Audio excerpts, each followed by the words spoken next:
सबसे पहले पहली खबर के साथ जो चुनाव की चाल आज हम आपको समझाने वाले हैं वो प्रशांत किशोर से जुड़ी हुई खबर। जनसुराज के संयोजक प्रशांत किशोर ने एक बार फिर से डिप्टी सीएम सम्राट चौधरी और मंत्री अशोक चौधरी पर आरोप लगाए। प्रशांत किशोर के आरोपों का जवाब सम्राट चौधरी ने दिया, जबकि अशोक चौधरी की ओर से उनकी बेटी शांभवी चौधरी ने कहा प्रशांत किशोर के आरोप बिल्कुल ही गलत हैं। सबसे पहले आपको ये रिपोर्ट दिखाते हैं, फिर चुनाव की चाल आपको समझाएंगे।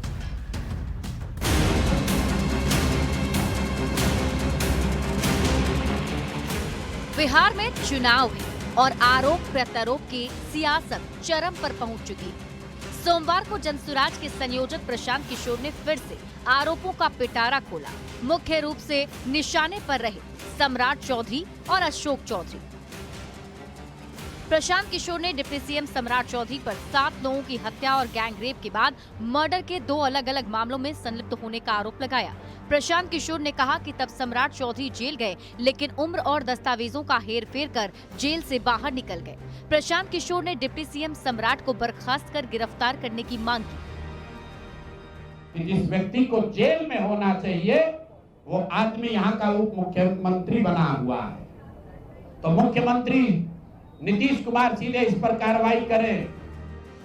प्रशांत किशोर के आरोपों का जवाब देने में सम्राट चौधरी ने तनिक भी देरी नहीं की। कुछ लोगों के पास कुछ नया नहीं, ये बेचारा आजकल खोजी पत्रकार हो गए। प्रशांत किशोर के आरोपों पर बीजेपी प्रवक्ता कुंतल कृष्ण ने भी पलटवार किया। बीजेपी प्रवक्ता ने प्रशांत किशोर को राजनीतिक बहेलिया और फ्रॉड बताया। वो बिहार में हर उस आदमी के ऊपर आरोप लगा रहा है जो उस जंगल राज से लड़ा था, और हर वो काम कर रहा है जिससे लालू के जंगल राज की बिहार में वापसी का मार्ग प्रशस्त हो। प्रशांत किशोर के निशाने पर सम्राट चौधरी के अलावे एक और चौधरी रहे, वो है बिहार के ग्रामीण कार्य मंत्री अशोक चौधरी। प्रशांत किशोर ने कहा कि अशोक चौधरी टेंडर में 5% कमीशन लेते हैं। उन्होंने 500 करोड़ की संपत्ति अर्जित की। 20,000 से ज्यादा का कॉन्ट्रैक्ट भाई साहब ने दिया है और हर कॉन्ट्रैक्ट में 5% पैसा कमीशन के तौर पर लिया गया है। अशोक चौधरी के ऊपर लगाए गए आरोपों का जवाब देते हुए उनकी बेटी और एलजेपी आरवी की सांसद शांभवी चौधरी ने कहा कि सारे आरोप झूठे हैं। ये सब आरोप झूठे हैं और ये सारे आरोप बेबुनियाद हैं।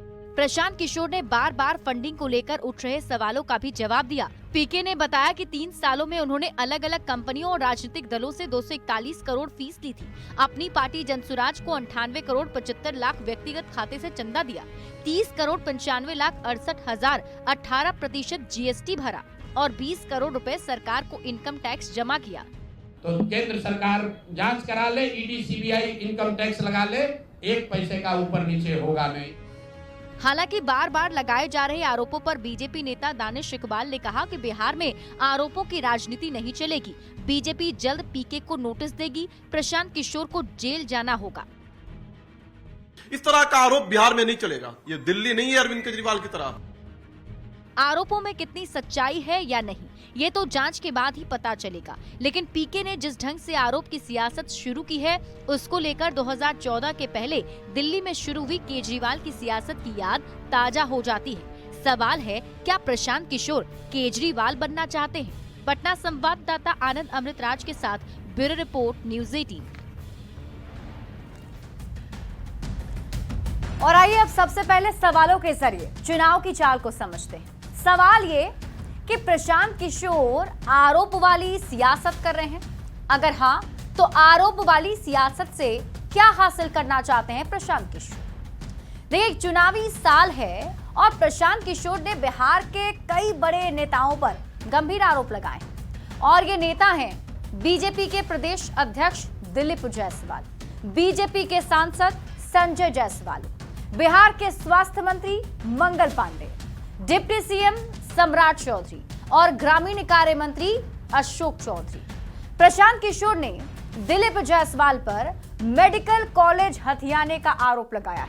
एक एक करके आपको बताते हैं कि किन पर क्या आरोप प्रशांत किशोर की तरफ से लगाया गया है।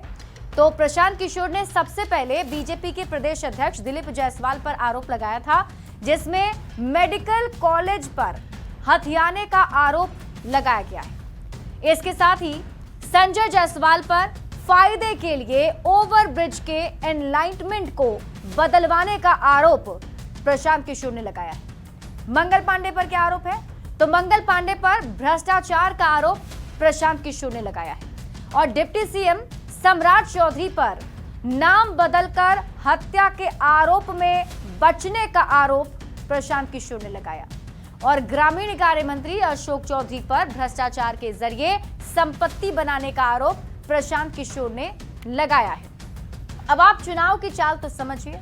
प्रशांत किशोर चुनावी रणनीतिकार रहे हैं। प्रशांत चुनाव रणनीति बनाने में माहिर माने जाते हैं। प्रशांत किशोर चर्चा में बने रहना जानते हैं और बड़े नेताओं पर आरोप लगाने से चर्चा में आए प्रशांत। बिहार में प्रशांत किशोर की भी चर्चा होने लगी, ऐसा उनके विरोधी कहते हैं। ये आरोप विरोधी की तरफ से प्रशांत किशोर पर लगाया जा रहा है। देखिए, बिहार में विधानसभा का चुनाव है और प्रशांत किशोर बिहार में राजनीतिक जमीन तलाश रहे हैं। 2024 के उपचुनाव में पीके की पार्टी का रिजल्ट उतना अच्छा नहीं रहा था। उपचुनाव में पीके की पार्टी के उम्मीदवार दूसरे नंबर पर भी नहीं आ सके। विधानसभा चुनाव में प्रशांत किशोर मौका नहीं छोड़ना चाहते हैं। नेताओं पर आरोप लगाकर प्रशांत किशोर चर्चा में आ गए। चूंकि बिहार में विधानसभा का चुनाव है और मुकाबला एनडीए और महागठबंधन के बीच माना जा रहा है, तो विरोधियों का यह कहना है कि बिहार में एनडीए वर्सेस महागठबंधन की लड़ाई को त्रिकोणीय बनाना चाहते हैं प्रशांत किशोर और इसी के लिए ये आरोप वाली सियासत कर रहे हैं। बेबुनियाद आरोप लगाकर चुनावी फायदा लेना चाहते हैं। अब सवाल है, क्या ये आरोप सिर्फ चुनावी फायदे के लिए है? सवाल ये भी उठता है कि क्या प्रशांत किशोर बिहार में केजरीवाल बनना चाहते हैं? सवाल ये भी कि क्या प्रशांत किशोर बिहार में केजरीवाल बन पाएंगे? अब फिर से आपके मन में यह सवाल उठ रहा होगा कि आखिर ऐसा क्यों कहा जा रहा है कि प्रशांत किशोर केजरीवाल वाली चुनावी चाल बिहार में चल रहे हैं? तो आइए अब इसे भी समझते हैं। दरअसल तब केजरीवाल ने भी दिल्ली की शीला दीक्षित सरकार पर खूब आरोप लगाए थे और घूम घूम कर पक्ष और विपक्ष के नेताओं को भ्रष्टाचारी बताने की कोशिश की थी। दूसरों पर भ्रष्टाचार के आरोप लगाकर खुद को ईमानदार बताया था और सत्ता में आने पर सरकारी आवास, गाड़ी ना लेने की बात भी अरविंद केजरीवाल ने कही थी।